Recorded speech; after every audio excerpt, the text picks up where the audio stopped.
नमस्कार, मेरा नाम स्वर्णा। आप देख रहे हैं HW news. Central pollution control board ने 30 जून से सिंगल यूज प्लास्टिक पर बैन लगा दिया, जिसमें प्लास्टिक के कई आइटम शामिल हैं जिनकी यूटिलिटी काफ़ी कम है, लेकिन भारी संख्या में जो है जिनका इस्तेमाल किया जा रहा है और काफ़ी संख्या में जो है वो लगातार फैल रहे हैं। इन आइटम्स में से एक है प्लास्टिक बैग।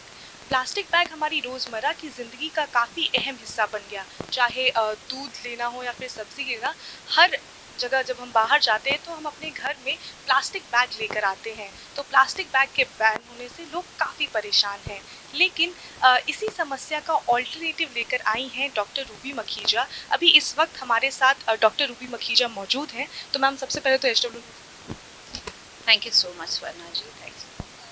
बात करते हैं ऑल्टरनेटिव की। तो जिस तरह का आइडिया, मतलब किस तरह से ये आइडिया सबसे पहले?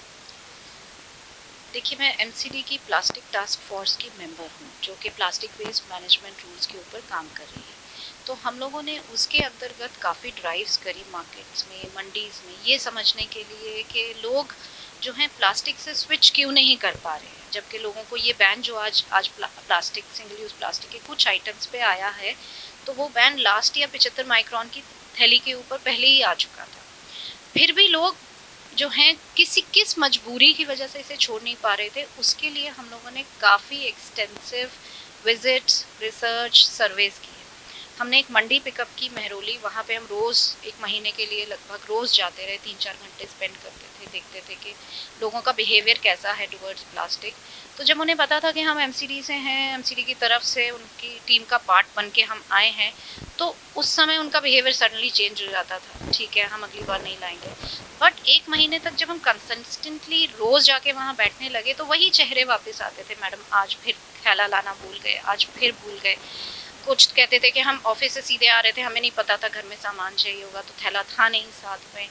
हम लोगों ने वहाँ एक काउंटर भी एस्टैब्लिश करवाया सेल्फ हेल्प ग्रुप की लेडीज़ के साथ, जो लेडीज़ लाती थी थैले अपने, वहीं बेचती थी। तो जब हम होते थे तब तो थैले की बिक्री बहुत अच्छी होती थी, जब MCD की टीम नहीं होती थी तो फिर उस दिन थैले की बिक्री बहुत कम हो जाती थी। तो कहने का मतलब ये है कि क्या ऐसा कारण था जिस वजह से लोग स्विच नहीं कर पा रहे थे। तो जो सबसे बड़ा कारण आया था निकल के कि प्लास्टिक बैग का कोई एट सोर्स मतलब मार्केट या मंडी के अंदर कोई इक्विवेलेंट सोल्यूशन नहीं था। जो सोल्यूशन हमने दिए वो पॉकेट के ऊपर महंगे पड़ते थे कि भाई मैं 50 रुपए की सब्जी लूँ तो 20 रुपए का थैला कैसे खरीदूँ। बात ठीक है। शॉपकीपर्स ये बोलते थे कि अगर हम पुश करेंगे उन्हें थैला खरीदने के लिए तो हमारा कस्टमर टूट के बाहर चला जाता है दूसरी शॉप पे। तब हमें एक ऐसा सोल्यूशन चाहिए था जो किसी की पॉकेट को पिंच ना करे। तब वहाँ हम लोगों ने बहुत सोच के, बहुत डेलिबरेट करके पायलट लेवल पे हमने ये प्रोजेक्ट विकल्प को लॉन्च किया, जिसके अंतर्गत जो है हम कुछ थैले एग्जिस्टिंग शॉप, माने जो ऑलरेडी हैं शॉप्स, उनके अंदर रखवाते हैं और वहाँ से वो थैले जो है वो शॉपकीपर अब ग्राहक को 20 रुपए के डिपॉजिट के अंदर ऑफर कर देता है। अब फिर वही सवाल कि मैं 20 क्यों खर्च करूं, तो वहाँ ये जवाब आया कि आपको ये थैला खरीदना नहीं है, आप इस थैले को कल वापस ले आइए, मैं आपके 20 रुपए वापस कर दूंगा। अब वो फिर एक माइंडसेट हुआ, अरे वाह, तो मुझे खरीदना नहीं पड़ेगा, तो मैं आज चलो कल नहीं आ सकता तो फिर परसों, तरसों, 6 महीने बाद, साल बाद कभी भी वापस आऊँगा तो मुझे जी बिल्कुल मिल जाएगा आपको वापस। तो बहुत अच्छा वो कॉन्सेप्ट इनिशियली चला, तो फिर हमने उन्हें बहुत एक्सपैंड कर दिया उसको, कुछ 8-10-15 स्टोर्स और ऐड कर दिए। हमने एक चीज़ और ऑफर की कि अब आप यहाँ से थैला लेके किसी भी स्टॉल में वापस कर सकते हैं। तो लोगों के दिमाग में और ये अच्छा लगा, हाँ चलिए ठीक है, इस मार्केट में नहीं, कल को उस मार्केट में जाऊँगा तो मैं वहाँ भी लौटा सकता हूँ। अब आपको पता कैसे लगे कि आपने कहाँ कहाँ पे स्टॉल्स हैं जहाँ पे मैं लौटा सकता हूँ, तो हमने QR कोड बनाया। इस QR कोड के अंदर में आप इसको जब स्कैन करता है ग्राहक, घर ले जाके, माने वहाँ खड़े होके नहीं, उसके पास टाइम नहीं है, सामान खरीदा डाला, घर ले जाके आराम से जब स्कैन करता है तो उसको ना केवल कुछ प्लास्टिक वेस्ट मैनेजमेंट के रूल्स के बारे में भी जानकारी मिलती है, उसको पूरे विकल्प स्टोर्स की लिस्ट मिल जाती है, जो अब करीब आप मान करके चलिए 140 हमारे स्टॉल्स हैं। तो उसे ये रहता है, अच्छा तो मैं 140 में कहीं भी जाके वापस कर सकता हूँ। तो अब उसे लोगों ने बहुत आराम से एक्सेप्ट करना शुरू कर दिया और कॉस्ट इतनी अच्छी, आप देख रहे हैं फैब्रिक की क्वालिटी और इतनी बढ़िया है कि 20 रुपए में उसे ये क्वालिटी का थैला कहीं और मिलता नहीं है।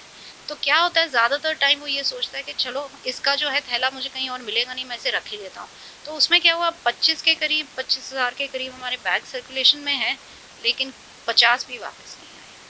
सो अब ये जो एक्सरसाइज हमने करी, अवेयरनेस तो हर जगह है, सबको पता है प्लास्टिक खराब है, प्लास्टिक बैंड भी है, प्लास्टिक नहीं इस्तेमाल करना चाहिए, लेकिन कुछ मजबूरियों की वजह से वो लोग जो है प्रैक्टिस नहीं कर पा रहे जो चीज़ उन्हें पता है। तो ये जो प्रोजेक्ट है ये स्पेसिफिकली अवेयरनेस को प्रैक्टिस में कन्वर्ट करने का एक प्रोजेक्ट था। अब आपको जो हमारे स्टॉल्स करीब 7 महीने से चल रहे हैं, अब हमें हमारे थैले दिखने लग गए हैं वापस, कि हम उस मार्केट में जब जाते हैं तो लोग इसे कैरी करके ला रहे होते हैं। तो ये इम्पैक्ट आया है पिछले 7 महीने में विकल्प का। आपने दो बड़ी बातें कही, एक तो कहा कि जो शॉपकीपर्स थे उनको जो है वो थैला वापस, मतलब जो ग्राहक थे वो वापस कर देंगे दिक्कत। लेकिन मेरा क्वेश्चन आपसे ये, जैसे फॉर एग्जांपल कोई शॉपकीपर है, पहले वो पॉलीथीन बैग खरीदता था 1 रुपये 2 रुपये बैग के हिसाब से, बट उसकी तो लागत 20 रुपये लग रही है ना, क्योंकि उसे तो वापस नहीं करना है, ग्राहक आके शॉपकीपर वापस करे, तो इसका क्या? देखिए, सबसे पहले तो हमने कुछ थैले हम अपनी तरफ से फ्री देते हैं शॉपकीपर को, कुछ मतलब पहले उसको कुछ हमने 25 रखा था, 50, 100 डिपेंडिंग के शॉप कितनी बड़ी है, कितनी फुटफॉल है, तो हम एक छोटी सी किटी उसके पास क्रिएट कर देते हैं। उसी किटी को यूज़ करता है वो पहले, क्योंकि वो तो फ्री आगे नहीं दे रहा है, वो ग्राहक से 20 रुपया उसका ले रहा है, तो उससे उसकी एक किटी बन जाती थी जिससे वो ऑटोमेटिकली लेना शुरू कर देता था। फिर हमने उनको एक चीज़ और समझाई कि जब माइक्रोन की जो है गाइडलाइन नहीं आई थी, तब समझिए आप 180 रुपये किलो के हिसाब से जो पॉलीथीन मिलता है, तो 180 रुपये किलो में आपकी सपोज 100 पन्नी आती थी, तो जब 50 माइक्रोन आया तो आपकी 80 पन्नी आनी शुरू हो गई।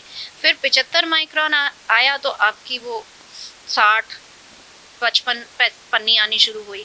फिर उसके बाद अब दिसंबर में वो 120 माइक्रोन हो जाएगा, तो आपकी 40 ही पन्नी आएंगी। तो आप अपना खर्चा पन्नी का बढ़ाते जा रहे हैं। अगर आप यही इन्वेस्टमेंट, अपना थोड़ा सा टाइम और थोड़ी कन्विंसिंग आप ग्राहक की करें कि वो घर से अपना थैला लाए, तो जो आपका 2000 से लेके 8000 तक का खर्चा महीने का पन्नी का होता है वो बंद हो जाएगा। और ये एक परमानेंट चेंज होगा कि ग्राहक, आप, मैंने उनसे पूछा, मैंने कहा आपको अच्छा नहीं लगेगा ग्राहक अपना थैला घर से लेके आए? तो सभी खुश थे कि हाँ क्यों नहीं अच्छा लगेगा, बट लाते नहीं है। मैंने कहा वो इसलिए नहीं लाते क्योंकि उनके पास अभी तक सोल्यूशन नहीं था, अब सोल्यूशन है। और इसमें सबसे ज़्यादा साथ हमारा एमसीडी ने दिया, क्योंकि एमसीडी जो है हमारे साथ बिल्कुल कंधे से कंधा मिला के इस प्रोजेक्ट में चली। जहाँ जहाँ हमें एमसीडी की ज़रूरत पड़ी उन्होंने पूरी हमारी मदद की, जहाँ जहाँ हमें प्रॉब्लम्स आई वो सॉल्व करने में हमारी मदद करी। तो ये जो बैग है यहाँ पर, इसको बनने से लेकर, कपड़े से लेकर बनने तक का, तो वो सब कुछ यहीं पर होता है इसी वक्त? क्या प्रोसीजर होता है? नहीं, हम कुछ अलग अलग संस्थाओं में हमने दे रखे हैं। कुछ तो एक्सपोर्ट हाउसेज हैं, जैसे कुर्ती एक्सपोर्ट हाउस है, उनके वहाँ आधा मीटर पौना मीटर बच जाता है, तो उससे वो बैग बना के सीधा ही हमें दे देते हैं। बचे हुए जो कपड़े होते हैं बिल्कुल, ये जो बचे हुए कपड़े हैं उनसे होता है। कभी मिल में गलत डाई हो गया, वेस्ट हो गया फैब्रिक, उनसे होता है। कभी एक्सपोर्ट का सरप्लस जो बच गया उनको हम खरीद लेते हैं। तो उसके दो फायदे रहते हैं, एक तो हमने वेस्टेज बचा ली, क्योंकि वो कपड़ा वेस्ट होके कहीं ना कहीं पड़ा ही होगा या फिर कल को लैंडफिल पे जाएगा। और नंबर 2, वो हमें सस्ते दाम पे अच्छी क्वालिटी कपड़े की फैब्रिक ड्यूरेबल मिल जाता है। अब अगर हम बात करें चैलेंजेस की, तो अगर हम स्टार्टिंग से बात करें, सिर्फ मार्केट में लोगों को अवेयर करना ही नहीं, क्योंकि इसके पीछे भी बहुत सारे चैलेंजेस होते हैं, इसको बनाना, फिर मार्केट में आना, सिंगल हैंडेडली सबको हैंडल करना, तो क्या प्रोसीजर रहा, क्या आपकी टीम रही? देखिए, एक तो मेरी सबसे बड़ी स्ट्रेंथ जो है मेरी फैमिली रही। फिर ये मेरी पार्टनर है मोना जी जो मेरे साथ बैठी हैं, ये और मैं एक साथ इसके ऊपर काम करते हैं। कुछ हमारे वॉलंटियर्स हैं, RWAs हैं जो हमारे साथ इस प्रोजेक्ट में, अगर जिस एरिया में हम खोलते हैं वहाँ हमें उनसे सपोर्ट मिल जाती है, वॉलंटियर्स मिल जाते हैं जो अवेयरनेस ड्राइव्स में हमारी। सबसे बड़ा सपोर्ट MCD का रहा है इसमें, क्योंकि MCD ने हमें ना केवल अपने स्टाफ को दिया है जो हमारे साथ अवेयरनेस ड्राइव्स पे चलते हैं, एनफोर्समेंट में उन्होंने काफ़ी मदद की है, क्योंकि जब तक एनफोर्समेंट नहीं होगी रूल्स की तब तक लोग बिहेवियर चेंज चाहे कितने भी सोल्यूशन दे दो नहीं करते हैं। तो यही चीज़, अब चैलेंजेस पे आते हुए, शुरू में तो देखिए कोई भी चेंज आएगा, कोई भी नई चीज़ हम करेंगे बिना चैलेंजेस के नहीं होती, तो हम लोग ये चीज़ मान करके चले थे कि हमें इसमें बहुत चैलेंजेस आएंगे। तो जब आप ये मान के चलते हैं तो आप प्रिपेयर्ड होते हैं, फिर आपको कोई चीज़ ख़राब नहीं लगती, आपको फिर आपका दिमाग जो है स्ट्रगल करने के बजाय सॉल्यूशंस पे आ जाता है। धीरे धीरे करते करते लोग जुड़ते गए, जहाँ जहाँ लोगों को पता लगा, जैसे कुछ वीडियोस वायरल हुई, न्यूज़पेपर में, मीडिया में गया, तो लोगों ने हमें खुद अप्रोच किया कि आप बताइए हम आपके साथ कैसे जुड़ सकते हैं। बुटीक हाउसेस हमारे साथ जुड़े जो अपने बचे हुए टुकड़े हमारे पास भेज देते हैं। हम लोग जो है सेल्फ हेल्प ग्रुप्स को हम लोगों ने एंगेज कर लिया, डिस्ट्रिक्ट मैजिस्ट्रेट के NULM के ग्रुप्स को हमने एंगेज किया हुआ है, जिन लेडीज़ को उसके साथ हम काम करते हैं। उनको हम कपड़ा दे देते हैं, वो बहुत रीज़नेबल दाम पे हमें दे देती है, उनके लिए भी एक कम रोज़गार मिल जाता है और हमारे लिए भी आसान हो जाता है, और वो घर के कंफर्ट में बैठ के करती है। कमर्शियल उनका एंगल इतना नहीं होता जितना कमर्शियल यूनिट्स का होता है। कुछ अच्छे लोग, मैं कहती हूँ, हर जगह होते हैं, तो वो आप अच्छा काम एक नियत से अगर शुरू करते हैं तो लोग अपने आप जुड़ते जाते हैं। चैलेंजेस और हैं, लोगों शॉपकीपर्स को कई बार समझाना मुश्किल होता है। हम लोग कल ही बात कर रहे थे कि कई बार आप शॉपकीपर्स ऐसा हमें कई बार ट्रीटमेंट देते हैं जैसे कि हम सेल्स गर्ल्स हैं, उनके पास कोई सामान बेचने के लिए आई, बड़ा ख़राब लगता था। लेकिन जब से अब बैन 1 जुलाई के बाद, शायद लोगों को जिनको पता नहीं था उन्हें ये लग रहा है कि अब पन्नी बैन हुई है, उसके बाद बहुत मेजर चेंज आया। तो हमारी जो है एक्सेप्टेंस लोगों की बहुत बढ़ गई है थैलों की तरफ। शॉपकीपर्स का भी बिहेवियर चेंज आया, जहाँ जो हमारे 140 में से कुछ स्टॉल्स बिल्कुल डेड पड़े थे, वो लोगों ने भी अब हमें ऑर्डर्स देने शुरू कर दिए हैं कि आप लाइए। तो चैलेंजेस बहुत है। अभी भी जो सबसे बड़ा चैलेंज हमारे पास है कि इतने लो कॉस्ट में इतनी हाई वैल्यू थैले की दे, हम कैसे दें।